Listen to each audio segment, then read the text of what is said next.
Berarti Ustaz, kita akan mendapatkan pemimpin yang baik pada saatnya. Lah berarti sekarang pemimpinnya tidak baik, nggak tahu. Bapak Ibu pandai nilai sendirilah. Iblis punya kawan di hari kiamat 10. Satu di antaranya sultan dan jur, pemimpin yang zalim.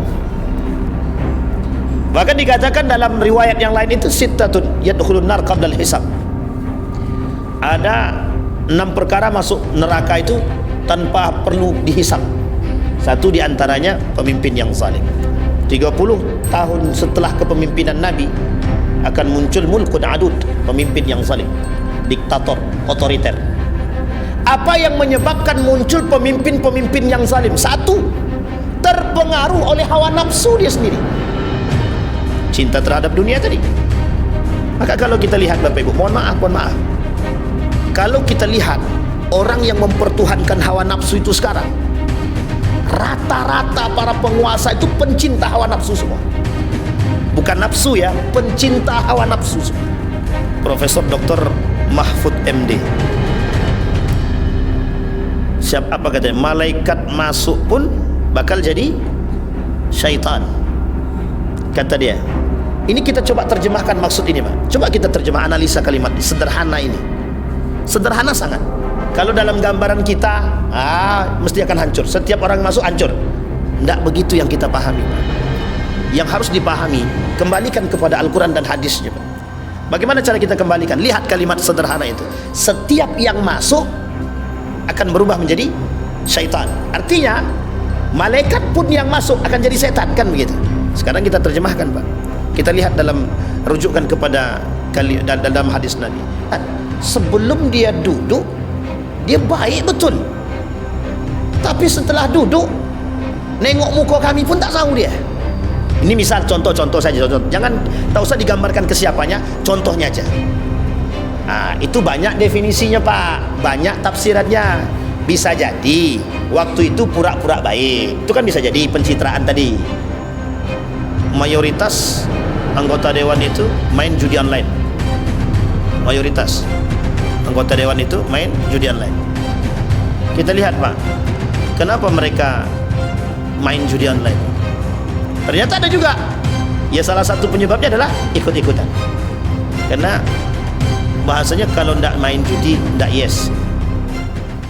Allahumma salli ala Muhammad wa ala ali Muhammad fil alamin innaka Hamidum Majid. Ya ayyuhalladzina amanu taqullah wa qulu qawlan sadida yuslih lakum a'malakum wa yaghfir lakum dhunubakum wa may yuti'illaha wa rasulah faqad faza fawzan azimah.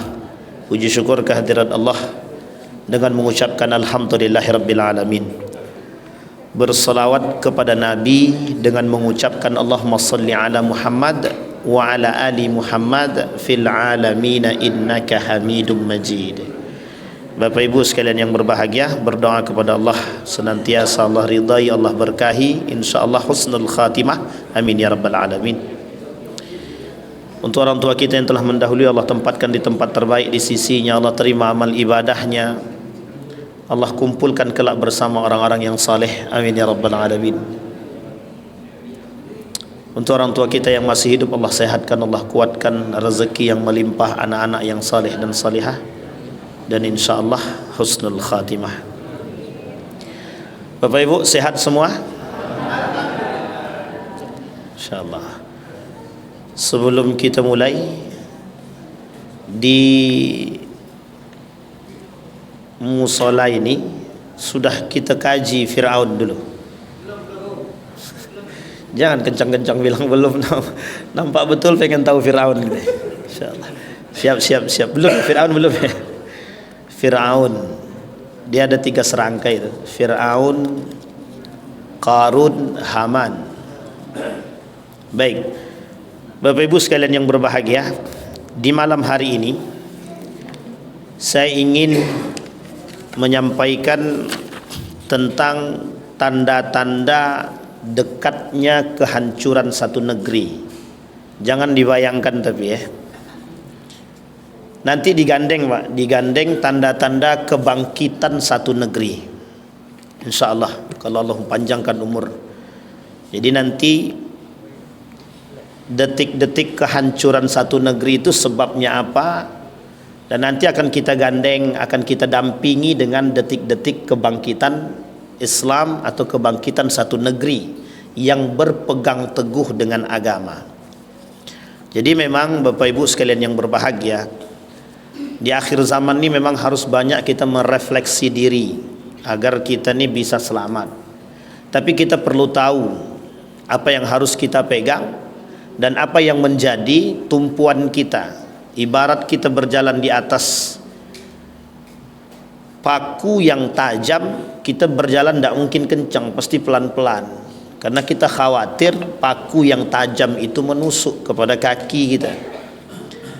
Ulama Syekh Ramadan Al-Buti, ketika Syekh Ramadan Al-Buti berkata, hidup ini kalau tidak ditopang dengan akidah dan iman, niscaya hidup ini tak ada guna, sia-sia saja.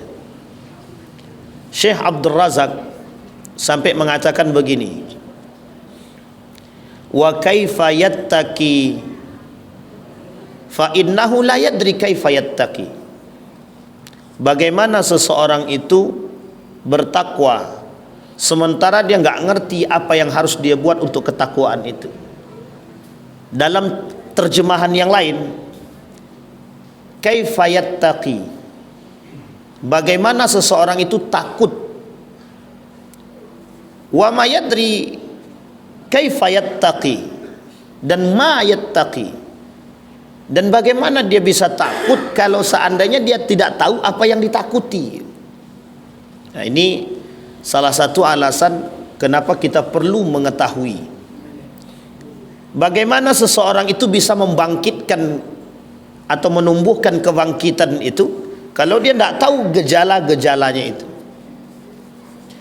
Saya mengutip daripada perkataan Profesor Dr. Sayyid Naqib Al-Attas. Kata Profesor Dr. Sayyid Naqib Al-Attas itu, kehancuran generasi itu banyak sebab. Kehancuran peradaban Islam ini banyak sebab. Sehingga sebab-sebab kehancuran peradaban Islam ini harus diketahui oleh umat muslim agar dia punya stepping stone, kata bahasa lain itu, stepping stone, agar dia punya batu loncatan atau tingkatan untuk bisa menempuh kebangkitan itu kembali. Kalau kata Ustaz Adi Hidayat itu, ya kita harus bangkit. Tapi bagaimana cara kita harus bangkit? Ya kita harus paham dulu apa yang menjadi kegagalan kita. Kita harus paham apa yang menjadi kegagalan kita. Maka Bapak Ibu, malam hari ini kita akan coba sampaikan tanda-tanda dekatnya kehancuran satu negeri. Berarti Ustaz kita diambang kehancuran. Tenang. Tidak perlu khawatir. Orang beriman insya Allah mati dalam beriman, insya Allah masuk surga. Tapi kalau dia mati dalam keadaan kafir, mati masuk neraka. Kata Allah di dalam Al-Quran, dalam surat Hud ayat 100, Dzalika min amba'il qura min anba'il qura naqussuhu 'alaik minha qa'imun wa hasid. Itulah sebagian daripada berita-berita negeri yang telah dibinasakan yang kami ceritakan kepadamu Muhammad. Di antara negeri-negeri itu ada yang masih kedapatan bekas-bekasnya dan ada pula yang telah musnah. Kapan waktu kita coba angkat. Ada kaum Thamud, kan gitu, ada kaum Thamud, ada kaum Ad, dan ada kaum Khuza'ah yang pernah dihancurkan dan diusir. Ada Quraisy, ada Bani Israel dengan karakteristik dan kriteria mereka. Dan kaum-kaum ini itu dihancurkan oleh Allah bukan tanpa sebab. Dihancurkan oleh Allah karena memang ada sebab. menjaga kekokohan iman agar tidak terperosot dan terpeleset dalam jurang-jurang yang tidak diinginkan, itu wajib. Maka kita khawatir ketidaktahuan kita menyebab terjebaknya kita dalam kehancuran. Adapun tanda-tanda kehancuran satu negeri itu, kata Allah di dalam Al-Quran, wa kadzalika ja'alna fi kulli qaryatin akabira mujrimiha, kata Allah, liyamkuru fiha wa ma yamkuruna illa bi anfusihim wa ma yash'urun, kata Allah. Dan demikian kami adakan pada tiap-tiap negeri pembesar-pembesar yang jahat agar mereka melakukan tipu daya dalam negeri tersebut, dan mereka tidak memperdayakan melainkan diri mereka sendiri, sedang mereka tidak menyadarinya. Berarti sengaja Allah ciptakan penguasa-penguasa yang zalim itu, Pak Ustaz? Bukan sengaja. Sekarang saya tanya Bapak Ibu, di mana Bapak Ibu bisa mengatakan baik itu baik? Kapan kita bisa katakan baik itu baik? Kalau ada yang jahat. Kapan kita katakan orang tu kaya? Kalau kita nampak orang tu atau kurang berkecukupan. Kaya lawan katanya bukan miskin. Lawan kata kaya itu berkecukupan. Maka banyak orang kaya tapi miskin. Kenapa? Orang kaya yang tidak berkecukupan. Maka dalam Al-Quran Allah sebut aghna wa aqna, la'allahu aghna wa aqna. Kata Allah, aghna kaya, wa aqna orang yang puas, merasa berkecukupan. Ada orang yang tidak pernah merasa berkecukupan. Nah, orang yang miskin itu di dalam Al-Quran itu orang yang tidak pernah merasa berkecukupan, sehingga sekalipun dia punya rumah melimpah, tapi ketika masih punya sifat tidak merasa tidak cukup, itulah yang disebut dengan miskin, karena dia pasti akan terus kejar. Baik, jadi lawan katanya itu kita terjemahkan tadi sudah. Sekarang kita lihat tafsirnya Bapak Ibu. Kata Allah dalam Al-Quran, kami ciptakan, kami jadikan sebagian di antara para pembesar-pembesar itu di tengah kalian itu akabira mujrimiha, yang jahat, agar kalian tahu liyamkuru fid din, dan mereka akan melakukan tipu daya kepada kalian, dan sesungguhnya mereka sedang membuat tipu daya pada diri mereka sendiri. Ini contohnya adalah penguasa-penguasa yang zalim. Penguasa yang zalim ini, mengapa Allah tampilkan ke hadapan kita?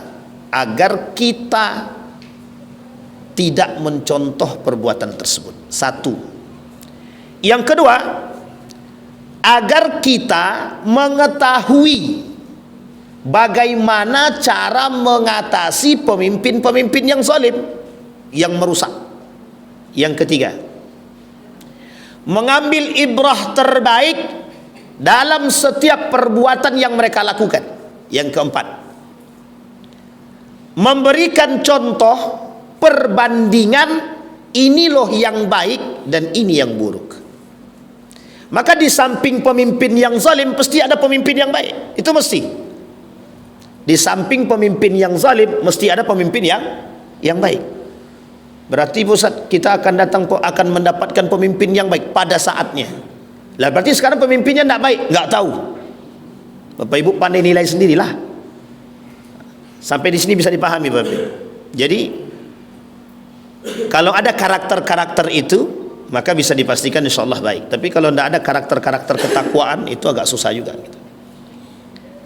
Maka setiap sesuatu di balik pemimpin yang zalim, mesti Allah sudah siapkan pemimpin-pemimpin yang baik.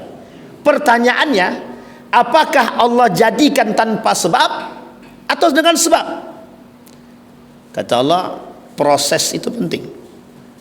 awamil proses. Bapak Ibu pengen jadi baik, tapi kalau tidak punya proses untuk menuju kebaikan, tidak akan jadi baik kita. Kata para ulama itu, tidak ada sesuatu yang instan. Kita pengen pemimpin kita yang baik, yang bertakwa, tapi kita pilih pemimpin peminum khamar. Tapi kan kita nggak tahu jalan hidup orang, Ustaz. Bisa jadi ketika jadi pemimpin dia bertobat, alhamdulillah. Atau justru malah sebaliknya. Kita pilih pemimpin-pemimpin yang menurut kita baik, tapi ternyata ketika duduk malah dia tidak jadi baik. Maka tolak ukur, salah satu tolak ukur memilih pemimpin itu adalah harus didasari pada yang pertama, karakter ketakwaan dia. Kemudian yang kedua, itu harus dijadikan sandaran solatnya. Maka ada pertanyaan, ada pemimpin yang tidak terlalu beriman tapi cakap dalam komunikasi dan berani. Yang kedua, ada pemimpin beriman tapi kurang berani. Bapak Ibu pilih yang mana? Pertama atau kedua? Ada pemimpin beriman tapi kurang berani dan kurang cakap. Yang kedua, ada pemimpin kurang beriman tapi pemberani. Pilih yang mana? Yang ketiga. Yang ketiga, berani dan inilah ya, berani dan cakap gitu ya. Ya kalau begitu semua harapan kita begitu memang. Tapi kalau tidak ada pilihan lain bagaimana? Dan ini apa yang ada lah. Kalau apa yang ada selesai. Bapak Ibu, di dalam Al-Quran itu disampaikan begini, karakter pemimpin adalah cerminan daripada karakter masyarakat. Jadi kalau masyarakatnya baik, insya Allah milih pemimpin baik mesti. Tapi kalau masyarakatnya kurang baik, maka dia akan memilih sama seperti diri dia. Maka kata para ulama, pemimpin cerminan rakyat. Pemimpin itu cerminan para pemilih. Ya aku tak pernah milih dia, Pak Ustaz, bagaimana? Nah, ini yang menjadi persoalan kita. Kembali kepada poin tadi. Di dalam hadis Nabi ada dua hadis. Kata baginda Nabi Muhammad SAW ketika berbicara dengan iblis, man rufaqa'uka min ummati, gitu, yaumal qiyamah. Siapa kawanmu kelak di hari kiamat? Wahai iblis, kata Rasul. Dijawab sama iblis, hum asyara. Mereka ada 10 golongan, kata. Sedikit apa banyak 10 tuh? Iblis punya kawan di hari kiamat 10. Satu di antaranya sultan dan jur, pemimpin yang zalim. Pemimpin yang, tapi ingat, di balik pemimpin yang zalim, dalam hadis yang lain justru Nabi katakan, salah satu di antara pemimpin, di antara orang-orang yang mendapatkan naungan terbaik di hari kiamat, imamun adil, pemimpin yang sangat adil, yang baik. Jadi gandeng, jadi imbas sama. Kalau dia baik, maka imbalan terbaik. Kalau dia tak baik, maka imbalan yang tak terbaik. Bahkan dikatakan dalam riwayat yang lain itu, sittatun yadkhulun nar qabla al-hisab. Ada 6 perkara masuk neraka itu tanpa perlu dihisap. Satu di antaranya pemimpin yang zalim. Jadi masuk neraka tanpa hisap, ada masuk surga tanpa hisap. Masuk neraka tanpa hisap ada 6, masuk surga tanpa hisap juga banyak. Jadi salah satunya itu. Maka selalu digandeng. Maka Bapak Ibu, kata Allah, kami akan tunjukkan kepada kalian dalam setiap para pemimpin, dalam setiap kabilah-kabilah tersebut, pemimpin-pemimpin yang zalim. Kalau Fir'aun sudah biasa, dia bukan Islam, kafir. Fir'aun bukan Islam, Quraisy bukan Islam, dan kabilah-kabilah yang lain, Heraklius bukan Islam, Zoroaster pada masa Persia bukan Islam, Babilonia pada saatnya bukan Islam.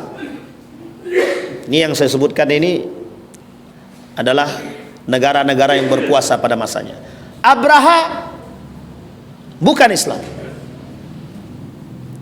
Semua kelompok ini punya kekuasaan pada masanya yang berkuasa pada saat itu dengan kezaliman.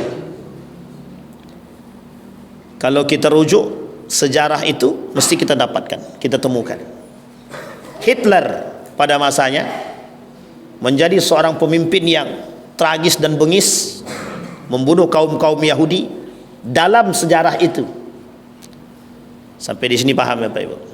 Itu semua bukan Muslim, bukan Muslim. Kembali lagi sejarah yang lain. Ketika seorang pemimpin yang bernama Heraklius itu, atau kemudian yang menjadi musuh Nabi Daud alaihissalam, bukan Muslim. Ketika Belanda, bukan Muslim. Ketika Portugis, bukan Muslim. Penjajahan yang mereka lakukan dengan kebengisan, yang kita kenal dengan program-program mereka, kerja rodi, penyiksaan, bukan Muslim. Tapi kemudian Allah katakan setiap kabilah mesti ada, setiap kelompok mesti ada. Jadi kita nggak perlu kaget kalau di antara kita, di antara kabilah kelompok kita akan muncul para pemimpin-pemimpin yang zalim. Kata Nabi, al-khilafatu min ba'di 30 sanah, 30 tahun setelah kepemimpinan Nabi akan muncul mulkun adud, pemimpin yang zalim, diktator, otoriter. Itu 30 setelah kepemimpinan setelah Nabi. Kalau kita rujuk kepada sejarah, nampak semua. Syria dengan gayanya Bashar Assad 50 tahun lebih. Saddam Hussein pada masanya. Dan semua itu ada masanya masing-masing. Yang kita lihat dalam gaya dan bentuk. Tapi Nabi kata 30 tahun setelah kepemimpinan, orang ini jauh semua. Yang tadi sebelum Zoroaster Persia, Majusi sebelum, Babilonia sebelum datangnya Islam, Heraklius sebelum datangnya Islam, Yaumal Amul Fil, hari gajah, tahun gajah sebelum datangnya Islam. Sekarang kita lihat, kata Nabi 30 tahun setelah kepemimpinan Nabi. Kita lihat, kita runut. 1, setelah kepemimpinan Nabi, Abu Bakrin Siddiq. Umar bin Al-Khattab 2 tahun lebih. Umar bin Al-Khattab 10 tahun. Utsman bin Al-Affan 12 tahun lebih. Kemudian naik lagi Ali bin Abi Thalib hampir 4 tahun. Turun ke bawah Al-Hasan 7 bulan. Dikumpulkan semua 30 tahun lebih sedikit. Perkataan Nabi. Muncul setelah itu kepemimpinan setelahnya Muawiyah bin Abi Sufyan, Yazid bin Muawiyah, Muawiyah kedua, Muawiyah pertama, Muawiyah kedua, dinasti Umayyah. Turun ke bawah Abbasiyah, turun ke bawah sampai Andalusia, turun ke bawah, muncul yang disebut dengan dinasti Utsmaniyah, kepemimpinan Utsman.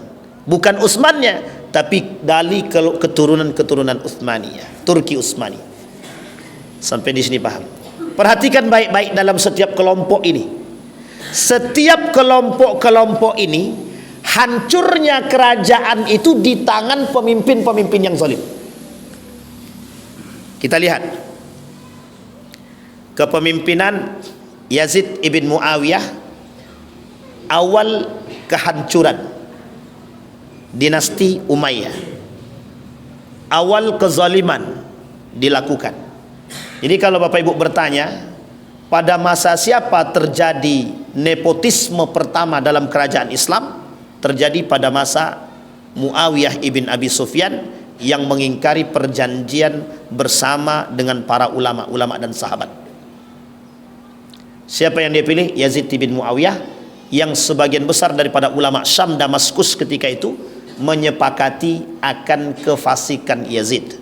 Kezaliman Yazid diketahui dengan minum khamarnya, main perempuannya, judinya, itu yang dilakukan oleh Yazid bin Muawiyah. Sampai di sini paham, Pak? Baik.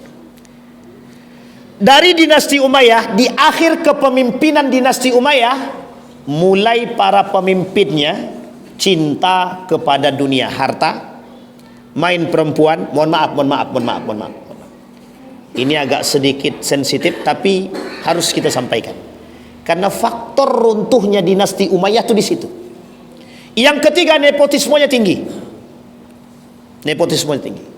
Sehingga mohon maaf, dinasti Abbasiyah melihat kekacauan yang terjadi, tak lagi percaya dengan dinasti Umayyah, mereka berperang, Pak, perang saudara. Direbutlah kekuasaan dinasti Umayyah oleh dinasti Abbasiyah dengan cara sama.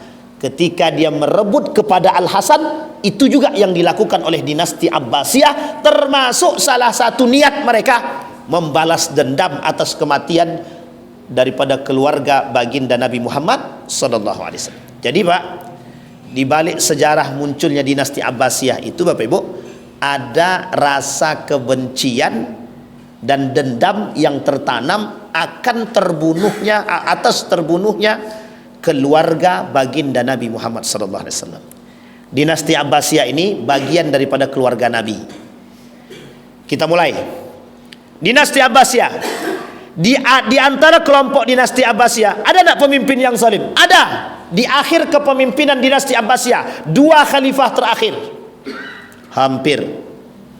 Apa yang tak mereka lakukan? Pemimpinnya memperkaya diri.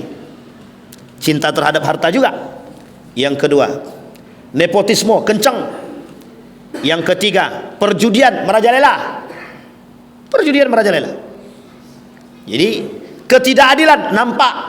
Mulai muncul pemimpin-pemimpin yang otoriter, diktator. Yang tidak suka, geser. Yang menentang, bunuh. Sampai sini paham ya, Bapak Ibu ya? Kan Indonesia pernah terjadi pada masanya. Jadi ini harus paham. Jadi dinasti Umayyah, ketika kekuasaan berada di antara kondisi yang tidak stabil, yang kezalimannya mulai meningkat, itu tanda-tanda kehancuran mulai nampak. Runtuh, berpisah, berpencar sebagian kerajaan-kerajaan Islam yang kecil yang tadinya masih bergabung dengan dinasti Abbasiyah. Apa yang terjadi? Mongol membumi hanguskan dinasti Abbasiyah, dihabisi semua. Satu di antara peninggalan paling cemerlang pada masa dinasti Abbasiyah itu ada yang disebut dengan perpustakaan. Jadi pada masa itu nanti ada dalam sejarah itu perkembangan teknologi, ilmu pengetahuan dan teknologi dalam Islam itu dimulai di akhir kepemimpinan dinasti Umayyah, disambung dan dilanjut pada masa dinasti Abbasiyah. Itu cemerlang sekali. Pada saat itu, di akhir kepemimpinan dinasti Abbasiyah, nah muncul semua, Pak. Gara-gara penyakitnya sederhana, cinta terhadap dunia, cinta terhadap kekuasaan. Mohon maaf, Pak, kalau orang sekarang pada rebutan kekuasaan, mohon maaf, itu sudah terjadi pada masa dinasti Umayyah, sudah terjadi pada masa dinasti Abbasiyah, Andalusia, Turki Utsmani. Coba, tidak tuh semua perebutan kekuasaan. Kita lihat di situ, di akhir kepemimpinan Allah tampakkan semua hancur, Pak. Bahkan kata dalam sejarah Mongol itu, saking bengisnya kelompok Mongol ini, Pak. Ini kalau saya gambarkan begini, Pak. Jadi orang Mongol ini, Bapak Ibu tahu tembok Cina ya? Tembok Cina tahu? Di perbatasan tembok Cina itu, Pak, mereka hiduplah orang-orang yang mata dia sipit tapi badannya kokoh dan bengis kalau membunuh tanpa ampun. Nah, itulah dia yang disebut dengan Mongol tuh. Bapak Ibu tengok dalam, tidak usah jauh-jauh, buka aja Google, Google karakter bangsa Mongol, tuh nampak semua tuh Pak, bengis. Maka sampai para ulama ada yang mengatakan bahwa bisa jadi Ya'jud wa Ma'jud itu ya Mongol itu, kata mereka. Pokoknya bengis Pak, makanya darah semua. Jadi bahasa darah seperti lautan seperti darah itu bukan tanpa ampun pembunuhan. Jadi kepala dipotong itu biasa. Jadi setiap orang membunuh mengambil kepala itu biasa. Jadi membunuh itu bukan tusuk mati, enggak, bukan begitu. Potong kepala, potong kaki, potong tangan, lempar itu biasa. Saking bengisnya Pak. Oh yang hamil ditusuk begini, gini kan, koyak ambil bayinya. Itu yang dilakukan oleh bangsa Mongol dalam membumi hanguskan dinasti Abbasiyah itu. Coba bayangkan. Sadis Pak. Mongol itu sadis, sangat sadis. Bukunya nggak terlalu tebal, mungkin sekitar 600 halaman lah. Bacalah tentang Mongol itu. Ya Rab. Oh itu kalau kita lihat yang tumbuh itu semangat, emosi. Berani tak berani belakangan dulu. Tapi kalau nengok karakternya Pak, kalau kita baca karakter mereka dalam membunuh dinasti Abbasiyah itu, ya Arab, pengen rasanya kita ikut berjuang bareng gitu. Karena memang minta ampun Pak. Sampai digambarkan itu bisa jadi ini Ya'jud wa Ma'jud kata mereka. Baik, kembali kepada poin tadi. Hampir di setiap kabilah-kabilah ini yang Islam pada masanya berjaya ini, Allah munculkan, Allah gambarkan orang-orang pemimpin-pemimpin yang zalim di antara mereka. Yang pertama baik, kedua baik, ketiga baik, yang kelima tidak baik. Khalifah yang kelima tidak baik. Khalifah pertama, kedua, ketiga, keempat, kelima baik, yang keenam tidak baik. Mesti begitu. Karena tujuannya biar melihat ini loh. Tapi penyebab tidak baik mereka apa? Ini yang harus kita lihat. Apa yang menyebabkan mereka tidak baik? Apa yang menyebabkan muncul pemimpin-pemimpin yang zalim? Satu, terpengaruh oleh hawa nafsu dia sendiri, cinta terhadap dunia tadi. Maka kalau kita lihat Bapak Ibu, mohon maaf, kalau kita lihat orang yang mempertuhankan hawa nafsu itu sekarang, rata-rata para penguasa itu pencinta hawa nafsu semua. Bukan nafsu ya, pencinta hawa nafsu semua. Itu rata-rata. Maka kita sebenarnya miris dengan keadaan kita sekarang. Harusnya kita khawatir Allah menurunkan azabnya bagi kita karena munculnya penguasa-penguasa yang tak sama sekali takut dengan ancaman Allah. Itu yang kita takutkan Pak. Karena mohon maaf Pak, kata Syekh Abdul Razak itu, kalau maliknya baik, maka junudnya baik, maka masyarakatnya baik. Kalau rajanya baik, tentaranya baik. Kalau tentara raja dan tentaranya baik, masyarakatnya baik. Tapi sebaliknya, kalau rajanya tidak baik, tentaranya tidak baik. Kalau tentaranya tidak baik, masyarakatnya nggak baik. Nah, ini poin penting yang harus kita pahami. Sehingga mohon maaf Pak, karena kita harus paham mengapa mereka bisa menjadi tidak baik. Kita mencoba menganalisa perkataannya Profesor Dr. Mahfud MD. Apa katanya? Malaikat masuk pun bakal jadi syaitan, kata dia. Ini kita coba terjemahkan maksud ini Pak. Coba kita terjemah, analisa kalimat sederhana ini. Sederhana sangat. Kalau dalam gambaran kita, mesti akan hancur. Setiap orang masuk hancur. Tidak begitu yang kita pahami Pak. Yang harus dipahami, kembalikan kepada Al-Quran dan hadisnya Pak. Bagaimana cara kita kembalikan? Lihat kalimat sederhana itu. Setiap yang masuk akan berubah menjadi syaitan. Artinya malaikat pun yang masuk akan jadi setan, kan begitu. Sekarang kita terjemahkan Pak. Kita lihat dalam rujukan kepada dalam hadis Nabi. Kata Nabi, yang membuat orang hancur itu apa? Ittiba'ul hawa. Ada tiga hal kata Nabi yang menghancurkan manusia. Satu diantaranya ittiba'ul hawa. Yang kedua syuhud muta', orang yang pelit. Yang kedua orang yang ittiba'ul hawa. Afara'aita man ittakhadha ilahahu hawahu. Tidakkah kalian akan melihat, kata Allah, ada orang yang mempertuhankan hawa nafsu dia. Itu yang dimaksud Pak. Sekarang saya tanya, kemana gandengan hawa nafsu ini? Siapa yang selalu menggandeng hawa nafsu? Syaitan. Itu yang disebut setiap yang masuk jadi setan. Artinya setiap yang memperturutkan hawa nafsu dia akan berkawan dengan setan. Setiap orang yang mempertuhankan, setiap orang yang berkawan dekat dengan hawa nafsu dia bakal menjadi berkawan dekat dengan setan. Bagaimana dengan orang yang kesurupan itu, Ustaz? Kan dalam dirinya setan gitu. Itu lain cerita ya. Jangan disama-samakan itu. Tapi karakter dulu. Sehingga kata Ustaz Adi Hidayat itu setan itu sebenarnya karakter memang. Karakter. Dan kenapa Allah gambarkan syaitan ini selalu pada hal yang tidak baik? Karena memang nafsu itu selalu mengantarkan manusia pada yang tak baik. Innan nafsa la ammaratun bisu. Sungguh yang namanya nafsu pasti akan mengantarkan manusia pada hal yang tak baik. Nah, sekarang pertanyaannya, Ustaz, sebelum dia duduk dia baik betul, tapi setelah duduk nengok muka kami pun tak tahu dia. Ini misal contoh saja, jangan tak usah digambarkan ke siapanya, contohnya aja. Itu banyak definisinya Pak, banyak tafsirannya.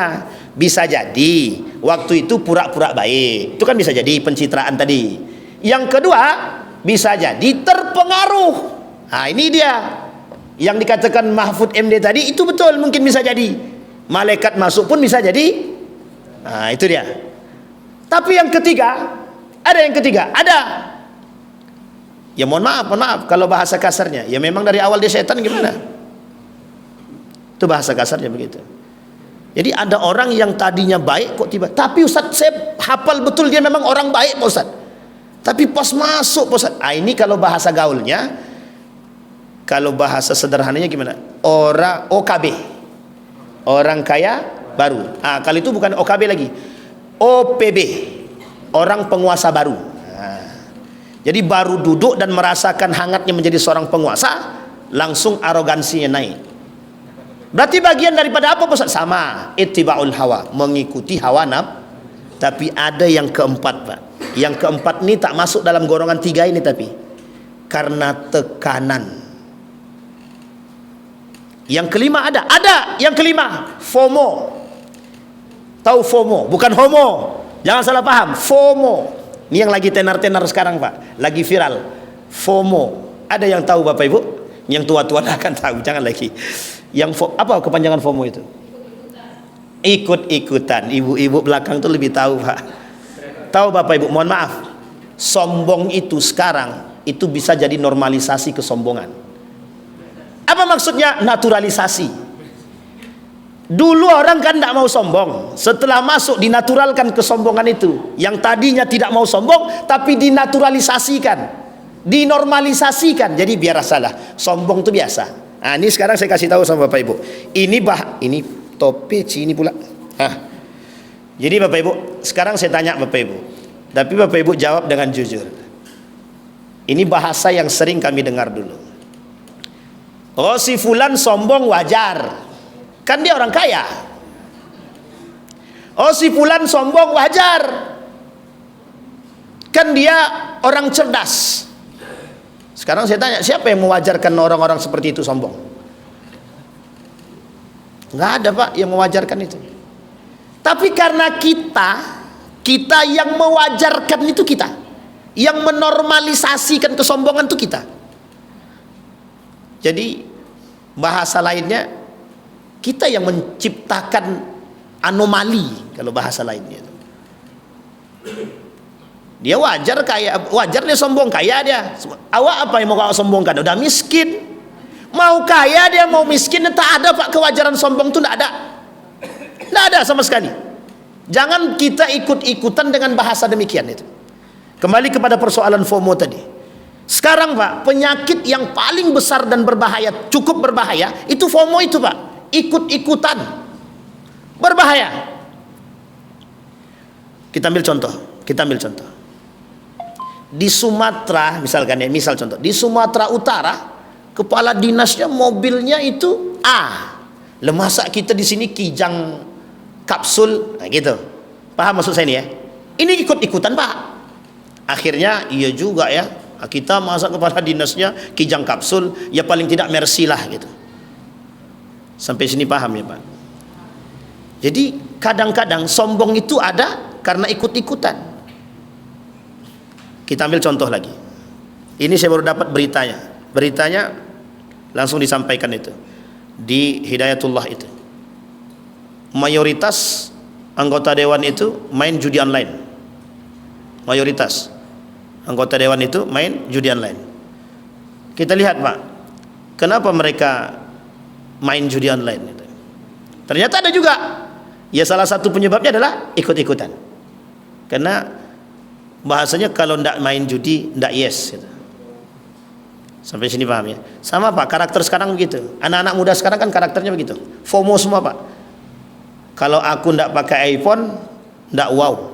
Sehingga ketika dia bergabung dengan orang-orang yang pakai iPhone, sementara dia sendiri pakai Samsung, malu dia Pak. Akhirnya pakai iPhone. Dari mana duitnya belakangan, yang penting gaya hidupnya dulu gitu. Yang penting oke dulu gitu. Nah yang kita khawatirkan pemimpin-pemimpin kita, penguasa-penguasa kita yang seperti itu. FOMO, itu yang kita khawatirkan. Mudah-mudahan tidak. Kita selalu berdoa kepada Allah agar pemimpin-pemimpin kita ini dijaga dan tidak didatangkan pemimpin-pemimpin yang zalim, yang memang mereka, mohon maaf, durhaka kepada rakyat dia. Itu yang kita tidak mau. Sampai di sini paham ya Bapak Ibu ya? Itu. Jadi ittiba'ul hawa, mengikuti hawa nafsu. Penyebab seorang pemimpin itu zalim adalah karena ittiba'ul hawa. Kenapa mereka yang tadinya baik menjadi tidak baik? Karena ittiba'ul hawa. Semua karena pengaruh hawa nafsu. Itu yang pertama. Sebab kehancuran satu negeri. Apa kata Allah dalam Al-Quran? Wa idh najjaynakum min ali fir'auna yasumunakum su'al adab yudabbihuna abna'akum wa yastahyuna nisa'akum wa fi dzalikum bala'um min rabbikum azim. Ini salah satu karakter. Contohnya Fir'aun. Fir'aun zalimnya jelas. Nah, maka ada 19 karakter Fir'aun dalam Al-Quran. InsyaAllah kapan waktu kalau kita ketemu lagi dengan izin Allah kita sampaikan 19 karakter Fir'aun dalam Al-Quran. Kira-kira ada enggak pada diri kita yang 19 itu? Nah, itu pandai-pandailah. Kalau ada cepat taubat biar enggak dipanggil Fir'aun. Nanti Fir'aun betul lah kawan satu tu. Awak yang takutnya kita kasih tahu karakternya, besok nampak kawan dia Fir'aun sini kau tu. Nah, itu yang jadi masalah.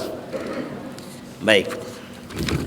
Yang kedua, karakter daripada tanda-tanda dekatnya kehancuran satu negeri. Kata Allah, kata seorang ulama tadi, orang kaya yang durhaka. Ini ada pengecualiannya ya Pak ya. Orang kaya yang durhaka. Kalau orang kaya yang beriman itu kebangkitan. Kalau orang kaya yang durhaka itu tanda-tanda. Sekarang saya tanya dulu. Sekarang orang sekarang nih banyak yang kaya atau ingin menjadi kaya? Ingin jadi kaya ya Pak ya. Bukan kaya beneran ya, tapi ingin menjadi kaya. Yang kedua, pertanyaannya, apa yang mereka lakukan agar menjadi kaya? Nah, itu abang tuh yang jawab ya, bukan saya ya. Menghalalkan semua cara kata beliau. Sebagian apa, kecil atau besar? Masya Allah, itu sakit hati namanya. Baik. Orang kaya yang durhaka. Dulu Pak, saya pernah dikomentari oleh seorang jamaah itu ketika sengisi itu tentang persoalan ini. Apa kata dia? Habis selesai kajian dia datang, Ustaz, bisa enggak Ustaz tidak usah mencemooh orang kaya terus? Kan masih banyak orang kaya yang beriman. Terus dengan gaya emosi dia Pak, mau kayaknya emosi lah karena dia gelagatan ngomongnya kayak ini gitu. Ya, kenapa Pak? Oh, karena dia orang kaya. Tapi tak pula kaya. Saya bilang sama beliau, abang tadi dengar dengan baik? Saya bilang, iya dia dengar dengan baik, makanya saya tanya sama Pak Ustadz gitu. Abang tak bertanya, abang berkomentar, mengkantar. Saya bilang, tadi kan saya bilang orang kaya yang durhaka. Abang kaya apa tidak?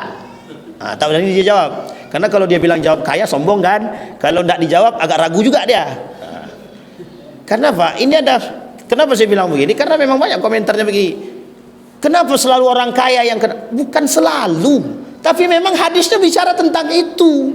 Tidak mungkin pula kita buat hadisnya A kemudian kita jadikan B, itu tidak mungkin, Pak. Orang beriman kita tidak perlu komentari, Pak, karena memang sudah betul. Sampai di sini paham ya Bapak Ibu ya? Sehingga perlu kita paham. Loh, kenapa orang kaya terus yang harus disampaikan? Biar orang kaya itu sadar diri. Saya bilang karena dia sudah naik tinggi juga, saya tinggi juga. Biar orang kaya itu sadar diri, dan semoga abang kaya tidak durhaka. Saya bilang itu, tutup, selesai. Habis itu tak bicara lagi dia. Sampai makan, selesai makan, salam, dah selesai pulang. Saya bilang karena memang Bapak Ibu mohon maaf, saya ceritakan di mana-mana tentang Harun Ar-Rasyid. Yang uniknya dalam cerita Harun Ar-Rasyid itu, dia hanya disindir orang gila. Ini masih mending yang menyindir itu orang sehat. Kalau orang gila yang nyindir, saya yakin tidak akan sadar dia, Pak. Kalau dia aja gila ngapain gitu. Padahal waktu itu yang nyindirnya Harun Ar-Rasyid itu, orang itu bukan gila beneran, gila kepada Allah. Artinya ahlus sufi, orang sufi yang mengingatkan, yang cintanya kepada Allah. Itu karena Harun Ar-Rasyid cinta kepada Allahnya kuat, tunduk dia, Pak, nangis dia. Kalau sekarang nangis atau diusirnya kita? Na'udzubillah, sama na'udzubillah. Jangan suuzon. Baik. Apa kata mereka dalam surat Saba ayat 34? Kami lebih banyak mempunyai harta dan anak-anak daripada kamu, dan kami sesekali tidak akan diazab. Apa kata mereka? Bani Israel itu menentang Nabi Musa. Apa kata dia? Musa, kami punya banyak anak, kami punya banyak harta, Tuhanmu sesekali tidak akan pernah mengazab kami. Sekali didoakan sama Nabi Musa, kalang kabut dia. Sampai sini paham ya? Musa, kau gila. Bukan Nabi Musa, Nabi Nuh. Kau buat perahu, padahal banjir tidak, hujan pun tidak. Coba bayangkan. Itu karakter, Pak. Karakter. Kalau Fir'aun ini udah mungkin kalau bahasa lain memang itu yang menjadi sandaran kezaliman. Tak ada manusia di muka bumi ini, tidak ada manusia di muka bumi ini sekarang lebih berbahaya daripada Fir'aun. Itu tidak ada. Paling sanggup, sombongnya, angkuhnya seberapa sih tingginya? Tidak ada yang melampaui Fir'aun, tidak ada. Fir'aun itu sampai bilang sama Haman itu, bangunkan aku bangunan yang tinggi sampai ke atas, kalau perlu sampai ke langit. Aku mau tahu Tuhan Musa itu seperti apa. Coba sampai begitunya. Bukan lagi menentang Tuhan, mau tahu Tuhan itu seperti apa. Nah, sekarang manusia sekarang nih, saya tengok memang tidak separah Fir'aun, tapi hampir mirip karakternya, Pak. Ada yang bilang begini, mana Tuhanmu yang lihat itu? Nah, sekarang coba bilang sama Tuhanmu, Tuhan, saksikanlah aku sedang berzinah, kata dia. Kacau tuh manusia sekarang. Ya Rabb. Jadi Bapak Ibu, na'udzubillah, sama na'udzubillah. Nah, sedikit lagi, satu poin lagi. Jadi Bapak Ibu, kembali kepada poin tadi. Kata Allah dalam hadisnya begini, abghadu salasan wa bughdi li salatin asyad. Dia hadisnya panjang, saya potong tengahnya aja. Aku benci 3 perkara, kata Allah, tapi ada 3 perkara yang jauh lebih aku benci. Ini hadisnya qudsi. Yang 3 di antara 3 tadi, aku benci orang kaya yang sombong. Abghadu al-ghaniyil mutakabbir. Aku benci sekali dengan orang kaya yang sombong. Tapi lihat kalimat selanjutnya, wa bughdi lil faqiril mutakabbir asyad. Tapi kebencianku terhadap orang miskin yang songong jauh lebih aku benci. Nah, itu yang kita maksud, Pak. Jadi mohon maaf, kekayaan itu anugerah dari Allah. Jangan sampai kekayaan dari anugerah, ya, kekayaan yang Allah berikan sebagai bentuk anugerah ini kita samakan dengan atau menjadikan kita seperti Qarun yang mohon maaf merasa hebat terhadap harta yang dia miliki seolah-olah tidak ada campur tangan Tuhan. Salah satu karakter kesombongan seperti ini terhadap orang-orang yang memiliki harta itu, mereka yang enggan berzakat dan yang tak mau bersedekah dan anti terhadap orang-orang yang fuqara wal masakin. Jadi kesombongan yang nampak dan keangkuhan terhadap orang-orang yang kaya itu adalah mereka yang tidak mau berzakat, yang tidak mau bersedekah, yang anti terhadap fuqara wal masakin. Dan yang terakhir itu orang kaya yang mendapatkan hartanya dengan cara yang batil. Itu yang paling penting. Mudah-mudahan ada manfaat bagi kita semua. InsyaAllah kalau kita ketemu lagi dengan izin Allah, kita sambung karakteristik tanda-tanda kehancuran satu negeri. Mudah-mudahan ada manfaat. Fa'tabiru ya ulil absar la'allakum tuflihun. Assalamualaikum warahmatullahi wabarakatuh.